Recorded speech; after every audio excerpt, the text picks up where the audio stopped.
If you're selling a large toy, you can just tape the tag directly on the toy like this. You can use packing tape, but if you think that might destroy the finish, you can also use masking tape or scotch tape or painter's tape like this. But even better, if you can reinforce your tag with duct tape like this and zip tie the tag to your toy, that is preferable.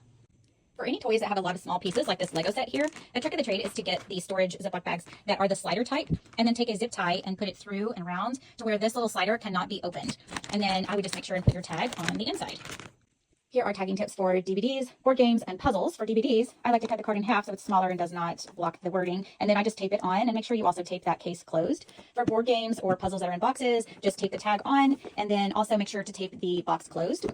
For puzzles, for jigsaw type puzzles like this, you can take saran wrap and wrap the puzzle just like this, and then make sure and take some packing tape and wrap over that saran wrap, maybe both ways so that it doesn't get torn, and then just tape your tag on. Another way is to use slider type tags like this.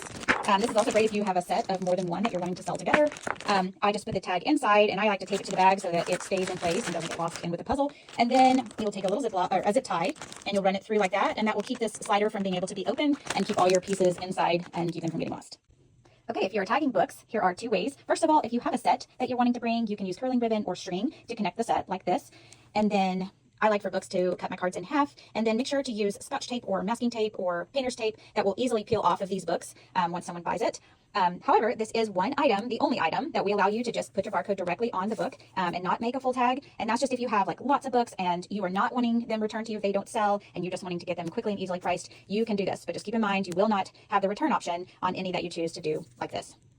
Here are tips on blankets, bath towels, and bedding. If you are selling any sheets, pillowcases, mattress pads, blankets, or bath towels, you will just fold them over a hanger just like this, and you will pin the tag on just like it was a piece of clothing on the right-hand side like that. But anytime you're folding one of these over the hanger, make sure to take a safety pin and pin that fold just under that hanger there. That way this blanket cannot slip off of the hanger.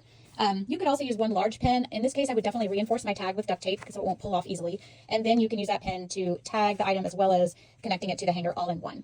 If you have a larger bedding piece like a comforter, or if you have a comforter and sheet set that go together, Ziploc makes these extra large Ziplocs, and those are great. They're like a bedding bag size, so you can use one of those to put your whole set in together. And then make sure and put the tag on the inside, and I like to put a little piece of tape just to keep it in place on the inside of the bag there. You could also get one of these like vacuum seal bags because they come in pretty large sizes, and use that as well, like the Ziploc there.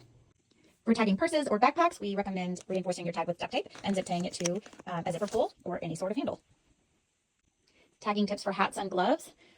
We recommend that you reinforce your tags with duct tape like this, and then you can zip tie through any kind of hole on the back of the ball cap, or if it is a mesh type cap, you can even zip tie to the mesh itself there at the top. If you don't have any mesh or any holes, you can also safety pin it directly to the side of the ball cap or wherever. If you have a knit type of beanie like this, you can just zip tie directly to the top. These are going to hang on a rack as well as those. If you have gloves or mittens, zip tying through any kind of buckle is best, but you could also kind of do this method and just safety pin the two gloves together. Okay, in this video, I'm going to show you how to tag stuffed animals, but real quick, just remember that we only take certain types of stuffed animals. So we take licensed characters like Disney, Hello Kitty, Sesame Street, etc. Name brand like any Ty or Build-A-Bear or Squashmallow, those name brands of stuffed animals. Electronic, so if they have lights or make sounds, we take those. And then any that are just unusual or very large, like a giant teddy bear or a long snake, something like that. But this will show you 4 different ways that you can tag. I like to make my cards half size for my stuffed animals, but you don't have to do that. So the first way is just to reinforce your tag with duct tape like this or like that, and then just zip tie real tightly to any arm or tail. If you just cinch it down really tightly and it can't slip off, then that will work. If your stuffed animal has any type of little loop like that, you could just zip tie to that. Sometimes the tag itself is a loop and you can just zip tie right through that loop. And then lastly, you can, if you don't find a loop to zip tie through or you don't want to do the arm, you can just reinforce that tag with duct tape and then safety pin it directly to the stuffed animal itself.